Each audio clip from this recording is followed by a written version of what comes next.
አሰላሙ አለይኩም ወረህመቱላሂ ወበረካቱህ። ወንድም እህቶቼ እንዴት ናችሁ? ባላችሁበት እኔ ደህና ነኝ አልሐምዱሊላህ። ኢንሻአላህ ዛሬ ቃኢደቱ ኑራንያ የተሰኘን ኪታብ እንጀምራለን ኢንሻአላሁ ተዓላ። እናንተ ድጋፋችሁን በሰብስክራይብ እና በላይክ አሳዩን።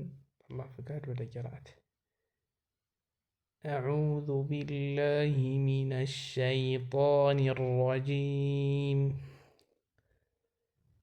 بسم الله الرحمن الرحيم.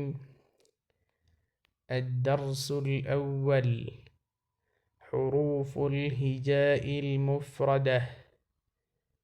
ألف ይሄ አይሳብም እንደሌሎች ፊደላቶች አሊፍ ተብሎ አይሳብም። በድሮ አቀራር አሁን አሊፍ ተብሎ ይሳባል። ተስቦ ነበር እየተቀራ ነበር። አሁን ይሄ አሊፍ ግን መሳቢያ የለውም። አሊፍ ለሚባለው ማለት ነው። በ እነዚህ ግን ይስባሉ። ተ ፈ እቺ ልክ እንደ ሲን ጥርሳችን ምላሳችን ውስጥ አይሆንም። ምላሳችን መሆን ያለበት ከጥርሳችን ውጭ አለፍ የተወሰነ ምላሳችን ጫፍ ማለፍ አለበት ግዴታ። ፈ ጂም ሐ ሳይሆን ያኛው ሀ ከታች ነው የሚወጣው። ይሄ ግን ጉሮሯችን መካከለኛው ክፍል ላይ ነው የሚወጣው። ሐ ኸ ዳል ዛል ራ ዛ የኛው አሁን ያሳለፍነው ዛል ያልነው ምላሳችን ይወጣበታል። ይሄ ግን ዛይ ወይም ዛ በመባል መቀራት ያለበት ነው። ዘይን ሳይሆን ዛይ ወይም ዛ። እንዴት ነው ልዩነታቸው? የላይኛውና የታችኛው ዛ ይሄ አሁን የቀራነው የራ ተመሳሳይ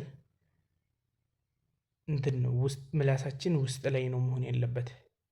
የዳል ተመሳሳይ ደግሞ ምላሳችን ከጥርሳችን ማለፍ አለበት የግዴታ ማለት ነው። ከዛ ዛል ይባላል። ያኛው የዳል ተመሳሳይ ዛል። ይሄ ደግሞ ዛ ዛ ዛ ይባላል ማለት ነው። ዘ ሲን ፋ ሳይሆን ይሄ ደግሞ ሲን።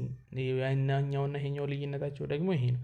ታፋ ያልነው እና ይሄ ልዩነታቸው ይሄ ነው። ይሄ ሲን ስንል ምላሳችን ውስጥ ነው የሚሆነው። ሲን ሺን ሶድ ቦድ።